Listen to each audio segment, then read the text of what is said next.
Good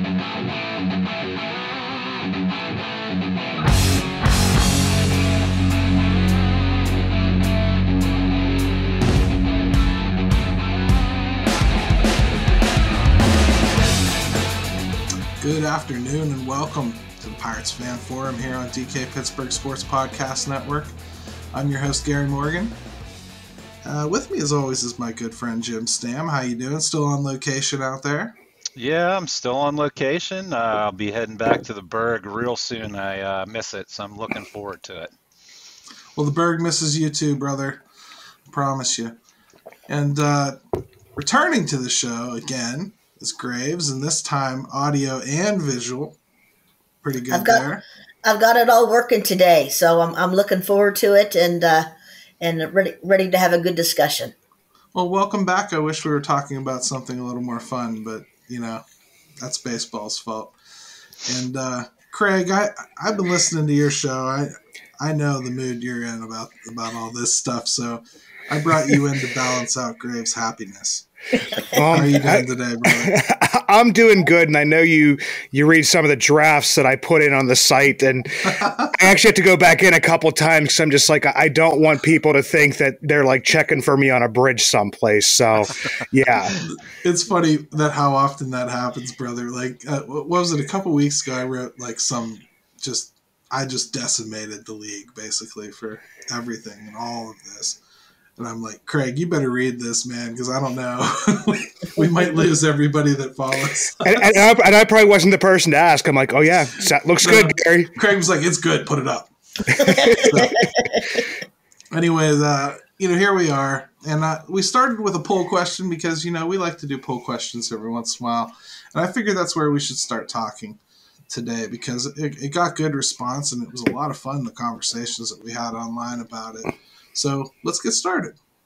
Question of the week was, is it too soon to consider trading from prospect depth for a need? And you know me, I like to leave these a little open-ended because if you pigeonhole people too much, then you're basically answering it for them. So I left it up for interpretation. I think a lot of people took it the right way, which is basically, is there any scenario in which you could see trading a prospect being okay right now? In other words, do any of you remember AJ Burnett? So the vote was yes, 62.3%, and no was 37.7%. So almost 40% of you think that we should not consider trading any prospects for pieces right now. And I guess my main question is, before we get into reading their comments, I want to go through ours. My main question when you say no to something like that is, do you really think that every prospect is going to make it up here? Is that what you think? Do you think they're never going to have to trade for anything? That's what I don't understand. And I guess you can say it's too early, but is it really? I mean, do you not want this team to improve at all before you thought their window was supposed to open? It doesn't work like that. You don't just kick the door open and have your team be good. You ramp up into being good. Remember 2012? I mean, Jim, what did you think about this poll, and what's your reaction, man? Yeah, I mean, it did. It created a lot of discussion, which obviously is our goal here. And it was good discussion. I think it is kind of funny how people do tend to put on the lawyer glasses and start, inspecting the words in the poll and down. What do you mean, depth? Yeah. Right, yeah. Depth. And when you say you're fine with it, do you mean now or at the end of the season now? It's like, yeah, right. Take it for what it's worth. I think everybody kind of did get the gist of it. A couple people went off the reservation, but that's to be expected. To me, I know that people tend to get very caught up in prospects and the hoarding of them, and you don't want to let someone get away that ends up being, this huge piece somewhere else. But I mean, you can't get too caught up in that. These are unproven guys. As much pedigree as some of them have, as much hope we have for some of them. And if I can go out, especially now, and start to maybe solidify some certain pieces on this team or organizationally where we're lacking, I'm gonna do it. And I'm also gonna start targeting guys that aren't as big a question marks, that I think are more ready to contribute at the major league level as we go along here. Because otherwise, you're holding on to a bunch of wild cards. If people think this is all going to come from within, it's just not. It's just not. And you mentioned, AJ Burnett, and I mean, we can go down the list.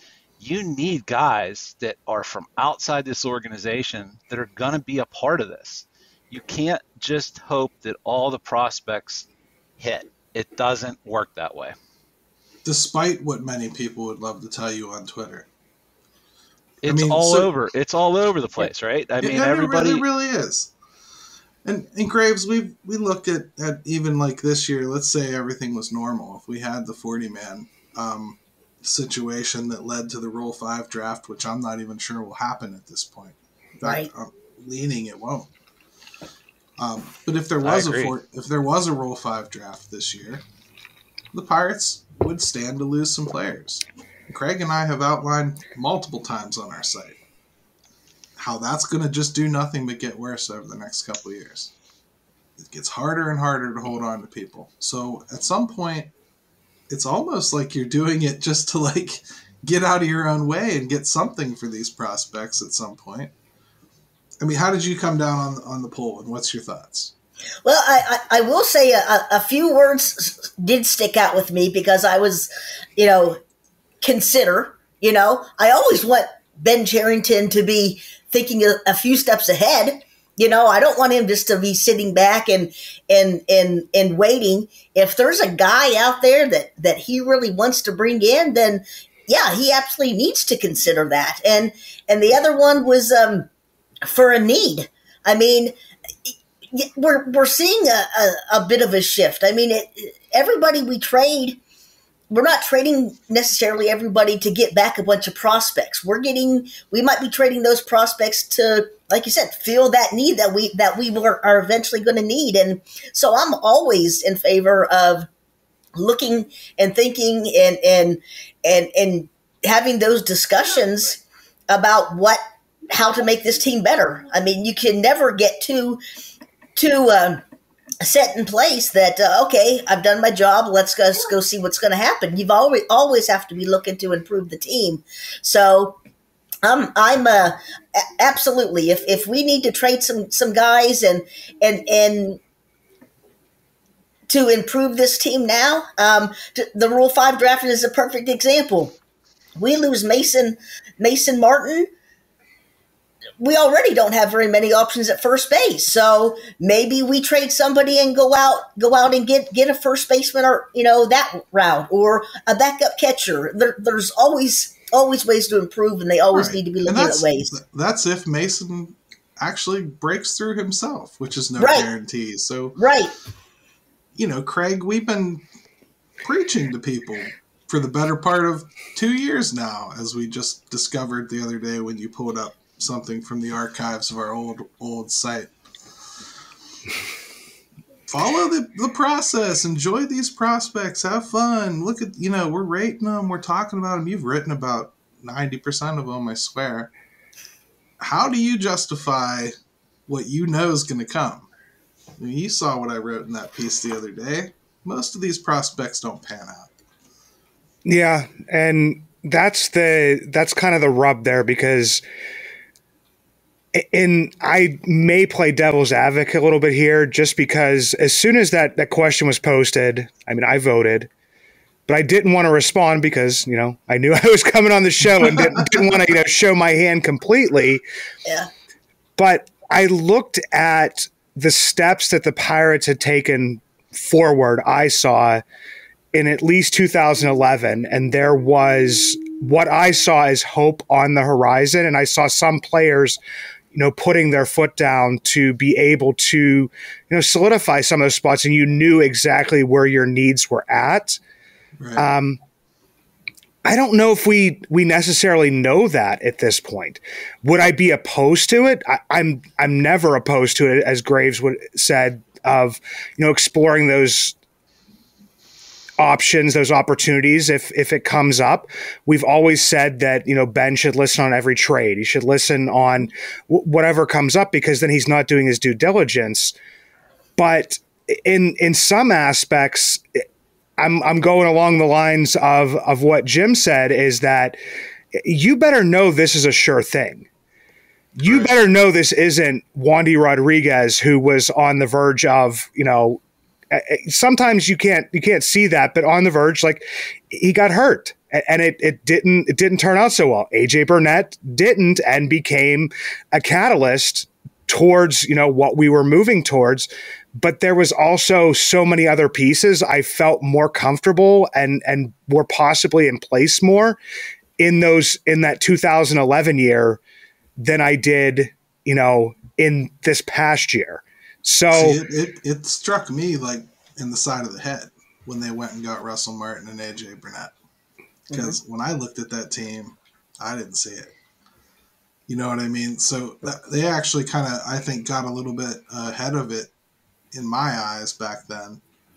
And I guess that's kind of educating where I come down on it today, which is there's nothing wrong with starting to build something that at least looks more like a professional baseball team now on your way. It's okay to have a pitcher that you're paying too much to, even though your team stinks, that can carry over into the next stretch of time.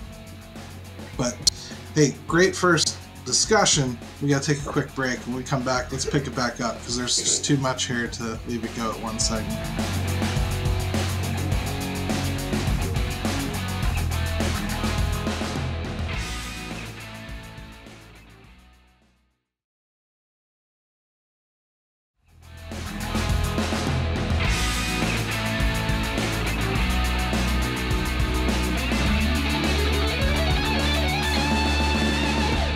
All right, and welcome back to the Pirates Fan Forum here on DK Pittsburgh Sports Podcast Network with Graves, Jim, and Craig. And we're going to continue our discussion now about the poll question, which was basically, is it too early to be considering trading prospects for pieces that could actually help now? I guess I should probably define what I'm talking about. What makes me think of things like this is I think there are pitchers out there that have what I consider to be albatross contracts, and they're on teams that don't want those albatross contracts right now. Rebuilding clubs, just like the Pirates, except they're a little bit behind us in that stage. Something like Arizona and Madison Bumgarner, okay? I've suggested him before, but prospects is what you'd have to move to get him. You get three years of control. You pay through the nose for a couple years. The last year is not that expensive. If your prospects work out and come up, and you move them in the last year when his deal's cheap. If they come up and don't, you've got a nice veteran insurance policy there. He's going to be no worse than your fifth starter, most likely, right? Right. I mean, we lived with Stephen Brault for how long? We can get by with JT Brubaker or, whoever. Madison. Yep. Madison Bumgarner. So let's start with the always positive James Littleton, who was just on last week, because I knew where he was going to go with this right away. This is not a win now team and won't be ready until 24 at the earliest, unless you're getting controllable people that will be here after 24. Then the answer is absolutely not, and would be a waste of resources. So I think he's right as far as his qualifiers go, but Graves, how do you feel? Because in general, he's not a fan of them doing anything like this at this point. Right. And And I can see that, but I also think of Madison Bumgarner coming here and just thinking of the wealth of knowledge that he brings with him. Same with AJ Burnett. And I'm going to let you finish, but I should also add in that James thinks that Madison Bumgarner is completely washed. Okay, so that's good to know. I'm not going to go there. I think I still have memories of him beating our butts in the wild card game, so shutting us down. So I'm not going to go there. I think he does still have something in the tank, much more than probably Jose Quintana. But I think of the knowledge that he could bring and what he could do to help these the young staff. And it hurts when you trade away some youngsters that you see as having some potential. And if they go on and have great careers, that's great. But one of my favorite sayings from Casey Stern is prospects are great, parades are greater, or cool. Prospects are cool, parades are cooler. And I think that is so true. The ultimate goal is to win a World Series. And if it means trading some youngsters away to get better and to bring in some knowledge and teach these kids how to pitch and to win and practice winning, I'm all for it. So if it's now, if it's next year, whatever, I think you look at opportunities to improve your team. I would throw this in there too, like, and this is different in a way, but I think when you start looking at a big picture, the result is the same. I mean, we've seen Cherington do this now with Stallings, which is an established major league veteran, to get out and acquire some things that they feel that they need to add to the roster. So if they're willing to do it there, I've got news for you. They're going to be willing to do it with prospects, and you need to be willing to do that. So I think we're going to see it. And if you're willing to do it with guys that are established and team leaders and people that are well respected in the organization, prospects, you're not gonna get too hung up on that, and I don't expect him to. I'm going to be honest. That was a borderline mic drop point. Because I didn't even think about that. That actually might kind of be the answer. You're right. Yeah. Thompson is a guy for now. Yep. And you got Nicholas and Connor Scott. Yeah, for later. So that's for later, but. Yeah, but that's the whole beauty too of what Cherington has been doing the last 2 years. He's been collecting all this talent, and now it's time to move some of that on and to go out and get what we need. I think it comes down to you almost want to start transitioning to this, which is, hey, let's get as much as we can in the system, flood it with as much quantity that has some quality to it. And then as you start moving in this process to try to, get this team better and the product better on the field now and, in the short term, then you do start looking at moving some of that quantity that you feel that you have some depth, and maybe you can turn that into something that's major league ready to help you now. So I would be worried if this wasn't going to start being the process, truthfully. Yeah, I think that's mainly why I posed the question, because I do think it's time to start at least thinking of that. And Craig, we haven't really done a very good job of warning people that this part of it was coming, as we were telling them to gently hug every single one of these prospects and look forward to their arrival. In other words, don't go falling in love, girl. Yeah, I think it was more of just like, okay, these guys aren't going to all pan out, and forgetting that second piece, which is that they're not all going to show up in Pittsburgh even if they do perform well. Right. I think that was like the last part that was in there, because I mean, I believe the goal would be if you have, especially like if the season gets started on time, or if AAA has their Kanan Smith and Jigba, their Zwinski. If you have Swaggerty there, and you have Mitchell, and you still have Oliva, and you still have Bly Madris, you're hoping that at some point in time that even two of those guys perform well, and you can kind of make it look like that third guy who still has a little bit of shine to him. And you got to really trust your scouting department that you can move him for a piece. Just like, I mean, if you look at last year with the Yankees, with them picking up, with us bringing in Hoy Park and Castillo, they saw it as a point in time where it's like, okay, these guys are pretty close, but we think that, Clay Holmes could give us something, at least for however long it would be. You got to look for Ben Cherington to possibly be making some of those moves when you need pitching, when the bullpen's struggling, and you just have this plethora. They knew they were going to run into 40-man trouble too. Yeah. With Miguel they are a Yajure really and good Contreras example as well. So. Yeah, that's a really good example of what they did last year that, hopefully that the Pirates can emulate, and that they're in a position to emulate here real soon. That said, the Yankees aren't often in a position where they're trying to build their entire team from their farm system. So, right.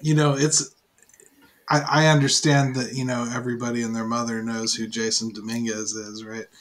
But he's not a guy that, like, if he doesn't show up and turn into something, the Yankees' whole franchise is going to fall apart. The Pirates are in that position where if Quinn Priester comes up here and stinks, chances are they're in trouble. You know what I mean? Henry Davis bombs out before he makes it to the majors. That's a big setback. If Nick Gonzalez isn't a locked-on starter, that's a huge setback. I think that's why. I think really, if I'm blunt, this whole conversation is exactly why I'm always so uncomfortable, even though it's harmless fun. This is why I'm always so uncomfortable seeing people put out, this is the lineup in 2028. Because you have no idea who's even going to be in the system, let alone who's earned the spot and who they've beaten out and where they landed and what position they'll play. And it's ridiculous. I remember Alan Hansen was one of the biggest prospects. Everybody and their mother wanted Alan Hansen up here. Craig, you've interviewed Chad Hermanson. Yeah. I mean, there's a story right there. The guy who's cruising through the minor leagues comes up and the hitting coach messes with his swing and he's destroyed forever. Yeah, it definitely. Go ahead, Jim. No, I was just going to say, I mean, if people aren't paying attention, baseball is hard. And it's hard to see how some of this is going to shake out. And I think, Craig, you touched on something that I thought was I wanted to come back to and revisit real quick is we might even want to be getting used to the fact that we may have to move somebody good from the minor league system to get where we want to get to. It's not just going to be that second or third option that we hope has a little bit of shine to it still, or that it appears to. Sometimes you got to give up good to get good. And, there'll be some outcries about that. And, that's going to fall squarely on Cherington and the scouting department and how they view it and what they think they're going to get in return. But some of these are going to hurt, and they should. Yeah, I mean, it's funny. We talked about Wandy, right? And so Yark brought up Wandy too. No one thought the Burnett or Wandy deals or the Martin Liriano signings, for that matter, was going to lead to much. Got to get guys when they're available, people assuming that guys are always there when you need them. It's not the way it works. And I think that's where I'm at too. I think if they wait on somebody like a Baumgartner, who I'm pushing, believe me, it's not like I've heard a rumor or anything. But if they wait on a guy like that, well, other teams are going to get itchy and go after him too if he has a decent year, So it's a guy that you could buy low on, basically. Maybe you don't have to give up the farm for them. You're eating a whole lot of salary, so they're probably not going to require a lot of prospect capital. You can get by just giving away some people that you kind of just clearing out the garbage a little bit. I'm sorry to say that, but that's what some of these guys really ultimately are going to be. It's just filler. I think, especially in markets like Pittsburgh and the situation that they're in and that they've put themselves in, be proactive. York brings up a great point there. You can't just go out and pluck things off the player tree when you just need them. You're not in that position. This isn't the organization that's going to do that, nor can they afford it. Like Gary said, when someone's having a great year, well, yeah, anyone can go out and say, we need that guy. Can you do it then? If someone comes available and the timing's maybe a touch before you wanted to do it, but it makes sense and there can be a good return there, I think you have to consider it. I mean, what would we be doing here if not those things? Yeah, but Craig, I mean, we talk about this stuff all the time. Who even remembers who gets traded?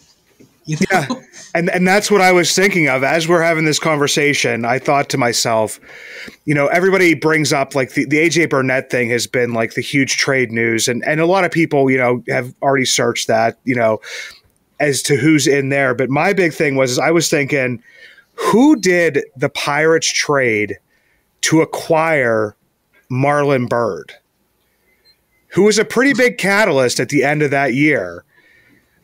Jim, do you have any idea? I'm putting you on the spot here, man. Give me 1 sec.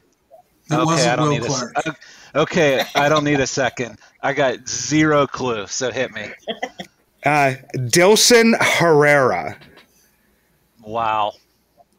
Yeah, and so we were talking about that in when you were offline for a second, and I just thought to myself, I'm like, there are probably Pirates fans that were huge prospect fans that were maybe a little bit upset because they had seen what he had done at low A that year, was showing some promise, and this is a guy that actually ended up making it up to the majors, so it's not like he didn't have that pedigree and wasn't going to be, but Marlon Byrd was a little bit more important, in that 2013 season. And I think that, that's something that if, that low A player that we acquired from San Diego in a Hudson Head that's showing that promise and stuff like that. Right. That could be that guy for us this year or next year who we're trading to get, an actual piece.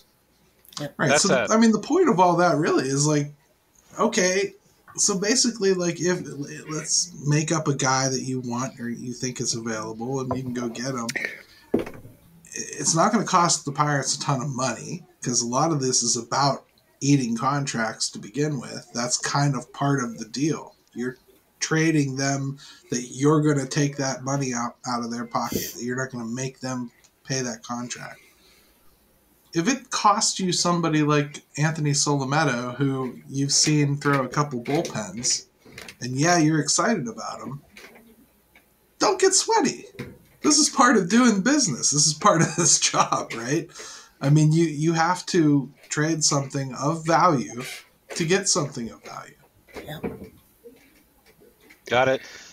Like I said, you gotta pay to play, and you do that with either money or a prospect. And I'm glad you brought that up, Craig, because that was what I really wish is, though, that I nailed it.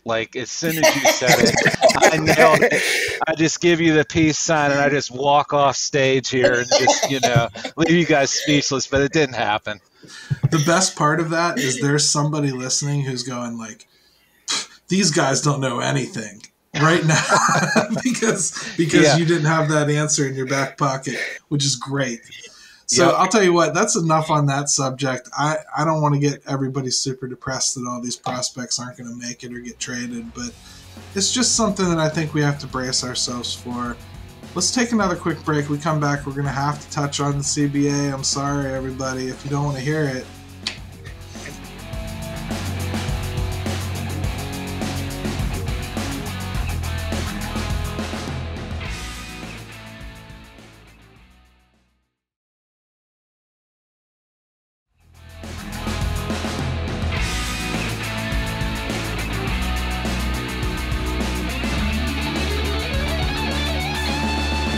All right, and we're back to the Pirates Fan Forum here on DK Pittsburgh Sport, and I tried to sound super happy as I was coming into this segment, and then I realized I'm talking about the CBA again. It's just going on and on and on, and it's been all week, and they've been meeting every single day, and I wish I could tell you that something major was happening, but something major is not happening. Craig, I mean, we've watched it every day. I see some giddy somehow there's actually fanboys for the negotiation. There really are. There's people that are literally excited to hear these two sides moving like $5 million at a time towards each other, or sometimes in the opposite direction, running around acting like spreadsheets are fun. So how do you feel about what's going on, brother? It's just frustrating to watch, just because it feels like number one, it feels like you have to pick a side, and I'm a person that I don't really want to pick a side, because my side is selfish. My side is myself. My side is the person that wants to see baseball played, but I also know that I'm not in the room. I'm never going to be in the room. I'm not being considered. And to see like how long they're meeting for, and during that time, there's actually, in my eyes, been maybe less movement than there had been by not meeting or moving in opposite directions. It's like, what did I say in the 5 thoughts this week? Didn't I say like that? You know, sometimes like when you sit down in a room together like that and there's no decompression time, it can actually be worse. Yeah. I think that's what we're seeing. Yeah, I mean, you see them like walking out and talking and doing whatever, but I mean, the amount of stuff they're talking about, and I understand like at some point, like, you know, you want to get some of the low-hanging fruit out of the way, but I'm the type of guy that after a while that gets a little bit boring, and you just kind of want to take an axe to it or whatever, and take out the hard thing and just let this small hanging stuff that really doesn't impact a lot of players. It doesn't impact a lot of stuff, that you just like let that fall where it may. If you have a huge sticking point, I don't know why you're waiting till the end for that to happen, unless that stuff's being discussed and we don't know about it. But to me, it's like, okay, we checked off all these little boxes, but the, you know, giant elephant in the room is still sitting there. I just don't get that part of it. That's exactly where I was going to go with it, and I was literally going to say elephant in the room. It's you sit there and I'll go to you on this now, Jim. You sit there and you agree on things like the DH, which we all knew you were going to agree on, and you agree on these silly little things that just don't have too much to do with the main problem. The main problem, as far as I can tell, the biggest divide really is the CBT and where the players want it, where the owners want it, and the revenue sharing, which the owners aren't going to touch, and they've said it's a sacred cow. They're not going to touch it. If you don't conquer those problems, what are we doing? That's what you should be talking about. Well, you know, this is like a divorce right now, and you're sitting down in front of the judge, and you're trying to. Somehow we're getting caught up in fighting over the Beanie Baby collection, and sorting that out that's worthless, instead of addressing like all the big problems and the big things that you need to sort out financially for assets, right? For a marriage, you know, the dissolution of one, I mean, the good Fortunately, thing I can say from personal experience about a divorce is eventually it happens, it and it happens. the I can second that one. But yeah, so to me, it's just kind of comical about what they get hung up on.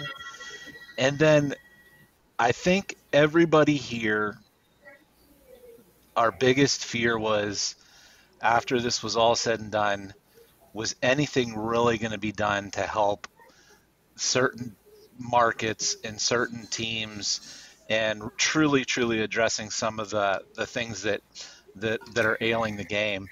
And I think we are quickly moving to the fact that you're not going to see much of that. And for totally fans agree. of teams like for fans of teams like the Pirates, that's a shame. I was worried about it from the beginning. Yeah, and I think I even tweeted at Schmitty the other day on Twitter. Um, when he was on the show, I said MLB could very well screw this up and make it worse. And he was like, "No, how could you say it?" Well, I feel vindicated. It's absolutely going to be worse. I think we can already check that box, Graves, that MLB has done nothing to make it better for teams like the Pirates. And I think even if they make a deal at this point, I think we can kiss that goodbye.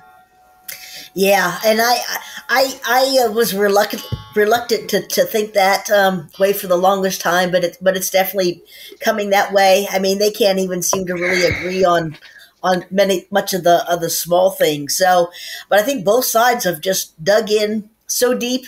Nobody's really willing to budge, and while it's frustrating. Um, and I want baseball back too. I'm just kind of on the fence of,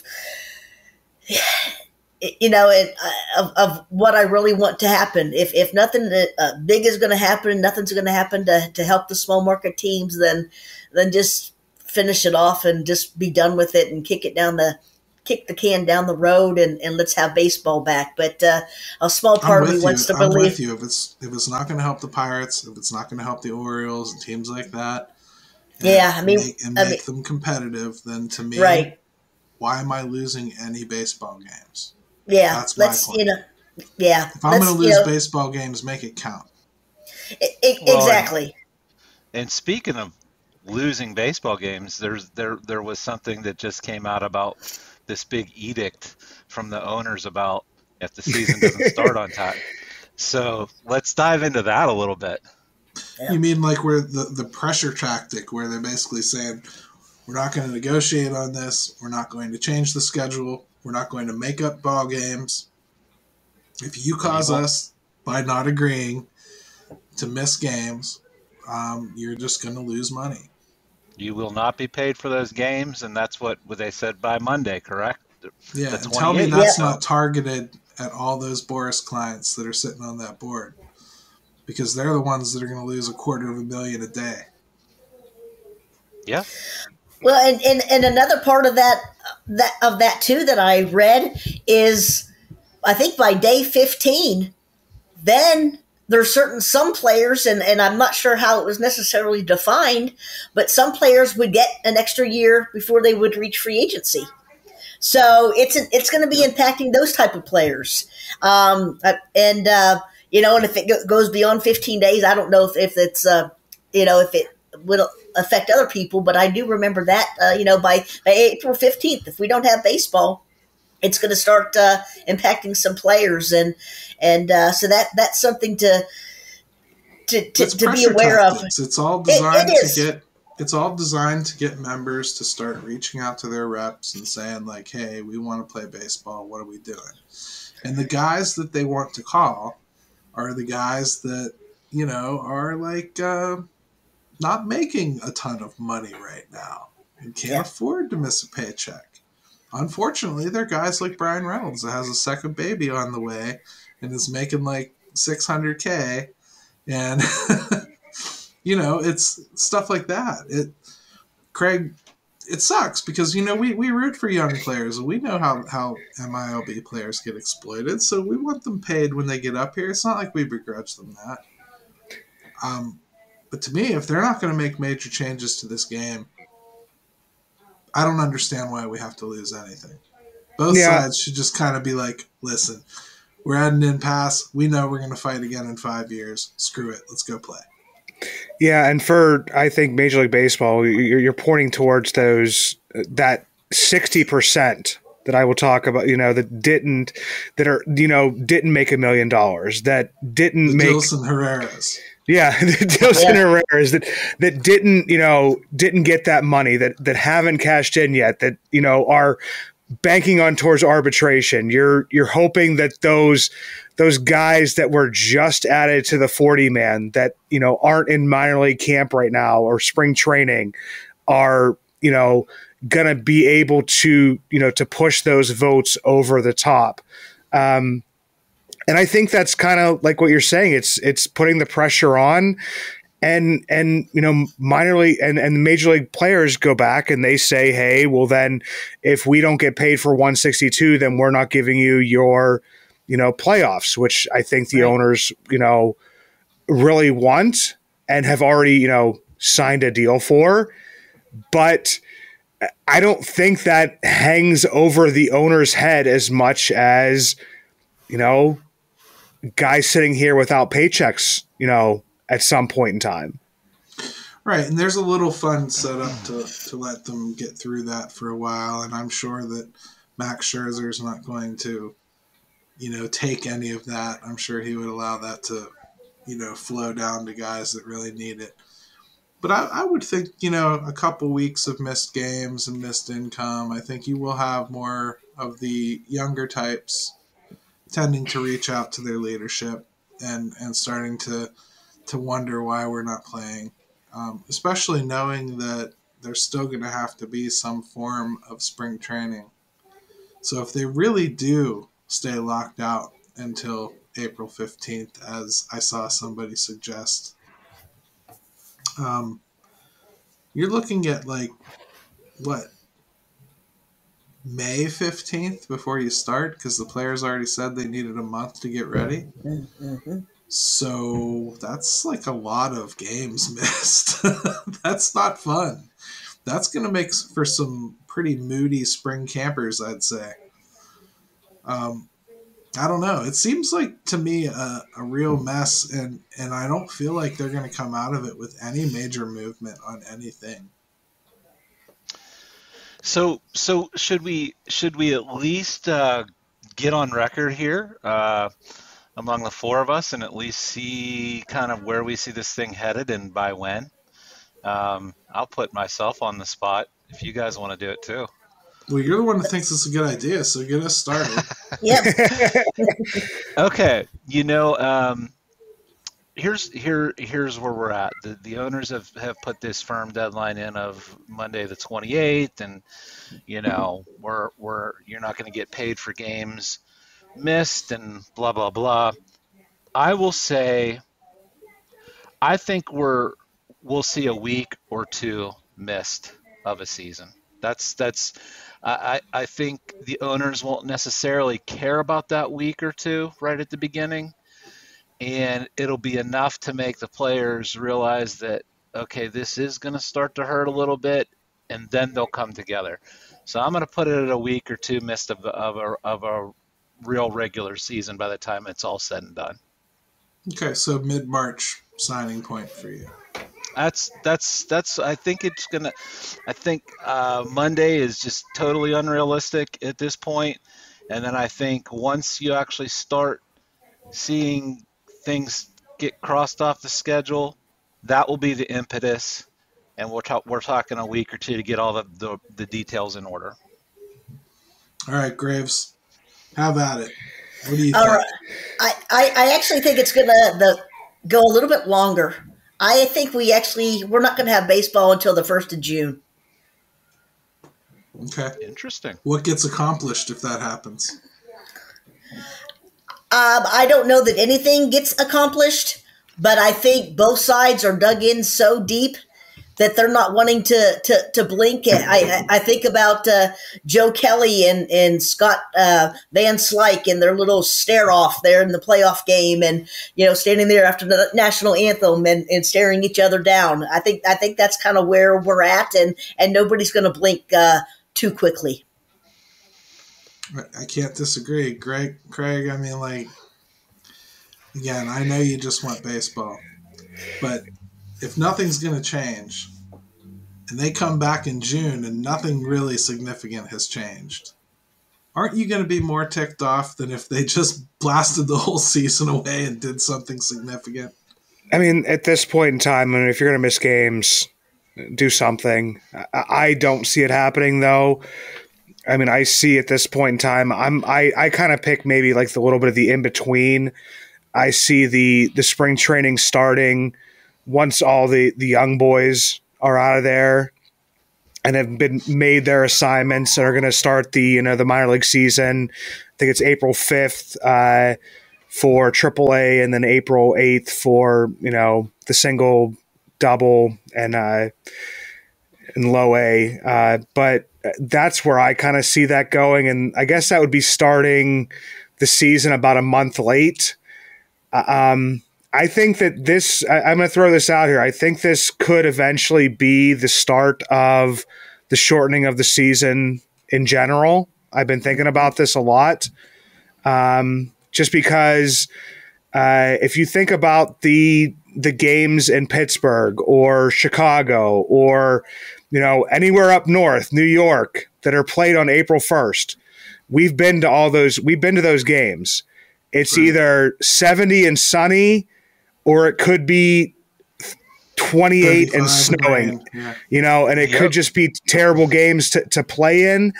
In fact, do you remember when we did the live Bucs in the basement down at Sly Fox? Oh my God, when they were opening day. Oh yeah, it was opening day, and luckily that was in Chicago. But yeah, but it was opening day, and the wind was blowing so hard down across the river that we went outside, and Craig's hat just went flying down the street. And I'm thinking to myself, I'm like, I wouldn't want to be watching baseball in this weather. Like, that's what I kind of thought to myself. So that's where I think that I think maybe it starts to gear towards that. I think that players might have to lose a little bit of money at this point in time, but maybe we come out with that, I don't know, 150 game season at some point. 150, if you're going to expand the playoffs, that's going into another rabbit hole. But I kind of see that, maybe you lose a month and you start in a little bit warmer weather. I mean, when I start thinking about these negotiations, I always end up going, okay, what has to happen? What is something that there's no way this starts unless it's there? To me, the owners have made it pretty clear that this does not get signed if that CBT isn't included. So just the fact that the CBT is included is a sticking point. Let's not even worry about how much it's for. I don't think that part even matters much, but the fact that it's even there has to be in there. The expanded playoffs. And I think as far as the players go, it's got to be the expanded money for younger players, the minimum pay increase, and I think they have to have some kind of bonus pool, but it's not going to be anywhere near what they want. So I don't know. I think they're at an impasse, and somebody's just going to have to straight up drop something off of their wish list entirely. I would say we're probably looking at a May 1st start, if I had to guess, and I don't think there's going to be too awful much done differently. I do think it's going to create some bitter fans that were probably more open to losing an entire season and coming back with a fixed game than fans who were basically just hoping for baseball to figure it out and not miss any games to begin with. Right. It's going to be a messy period for baseball here. I actually think they are in their last CBA negotiation. as we know it right now. I think the next one is going to be a lot more crucial and a lot more substantial for a lot of reasons. So Well, I think there's some teams that are going to be on the verge by then. and what will be interesting this time around as it goes on, assuming that it does go into the season here, um, just how the public tolerates it this time. From the last big lengthy lockout that they had in 94 and 95, I think, and just so politically, um, economically right now, how are people going to view this? How are they going to tolerate it? I think that's a fascinating part of it that we won't quite know until it plays out. And it's a different dynamic. So, yeah, I mean, that's going to be interesting for sure. It's a fascinating part of it.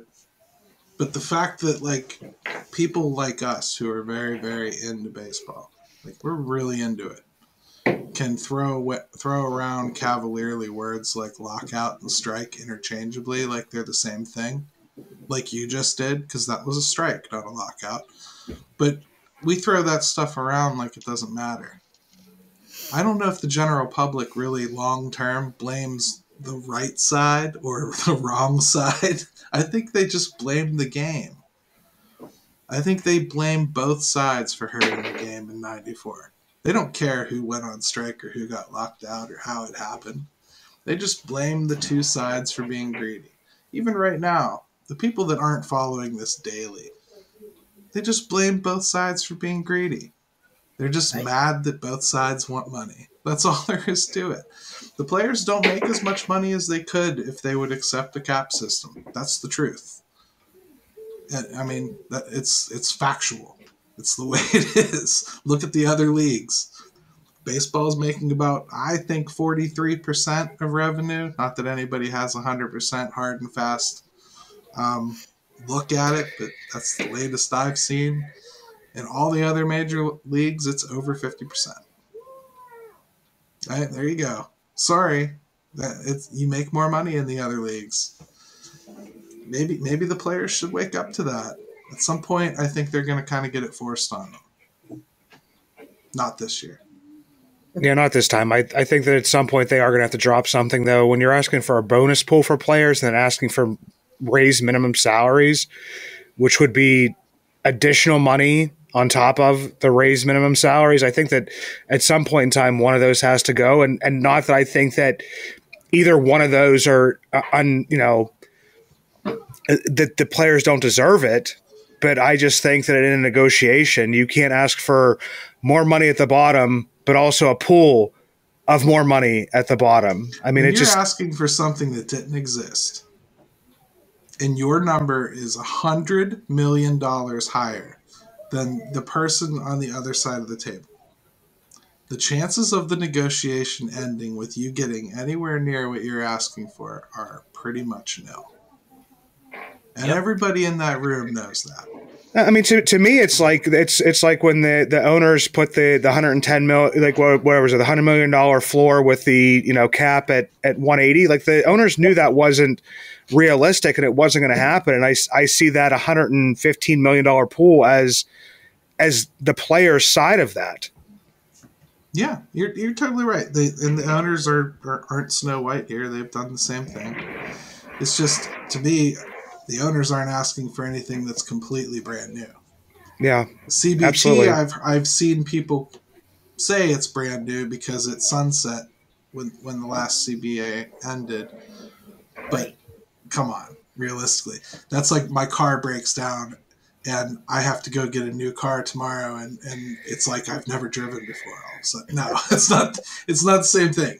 You're replacing something that has been part of the structure. You can't just pretend that it didn't happen. It just doesn't work that way, and you're doing mental gymnastics to make sure things come out on the right side for you mentally. That's all. The CBT has to be in there. It's just crazy to not have it in there. I'm tired of having these discussions, if for nothing else, because they become circular like real quick. It just gets to basically at the end of the day, I want baseball. Yep. But at the same time, I want the system fixed. Yeah. So if you're going to miss games, fix something measurably. Make it count. Like we said, I already think we're past the threshold where it's going to help the Pirates realistically. So I'm already in don't caresville. Come back when you come back and we'll figure it out and move forward from there. It's not like I'm going to stop watching. But I think it's fair to say I'm a little bit more vested in it than maybe Joe Sixpack, who by May will have found something more fun to do. Watch those Maulers. Oh my God. So anyways, got great talk this week. And we've also challenged Eddie to do some actual editing of our show. We usually hand him something pretty clean, but we messed it up in the middle on purpose just for fun. Mm-hmm. So he gets him on his toes. Yep. So Graves, how do people get a hold of you, my friend? All right. Well, I am Voice from the Graves. You can find me on Twitter at KG_55 VFTG, and give me a follow. We'll talk baseball, and hopefully they'll get this thing sorted out real soon. All right, Craig, I know how to get a hold of you, but how does everyone else get a hold of you? On Twitter, Bucs in the Basement, at Bucs Basement, Bucs in the Basement on Facebook. I mean, listen to the podcast, read the articles. Gary writes more in depth and better about the CBA than I does, and he probably regrets doing that because I've kind of copped out of that a little bit, but we'll get geared back up here. Minor League Baseball is coming at least. That is something to look forward to. Jim, how do people get a hold of you, my friend, before you make your triumphant return to the Berg? Yeah, so it is at Jim Stamm 22 and for the city _412. All Twitter all the time, all Pittsburgh all the time. But before I go, I do want to thank everybody that listens to this show, that watches this show, that downloads it, that supports us, that comes on the show. We continue to grow every month, and it's been pretty incredible. And, we're always on the lookout for new guests. Our guests have done nothing but help us grow this show, and I can't say thank you enough. And we're looking forward to the season getting started and really, really taking this thing to a different level. Right. Like playing baseball with the bad CBA won't help the Pirates, but it'll help us. So I'm down for that. Let me just do a little bit of show business here. I'm really, really bad at it, but I have started an Instagram for Pirates Fan Forum. So if you're an Instagram person, please check it out. Bear with me. If you're really good with Instagram, teach me how to use it. Get a hold of me on Twitter and help me. I'm out. Because I don't understand it. In case you can't tell, I am not a pretty girl. So I need help with Instagram. I don't understand it. Also, I'd like to say happy birthday to my mom, 66 years old, just this week. And wonderful person. Truly, the only reason that I can do a lot of the things that I do in life is because that woman spent every waking moment of my life telling me there was nothing I couldn't do. So, just great person. And pray for all of our friends in the Ukraine. Not going to get political here, but I literally have friends in the Ukraine. So, they're on my mind tonight. So just everybody have a moment of silence for them as they try to keep their country for themselves. And without further ado, Ben, take it away. Let's go Bucs!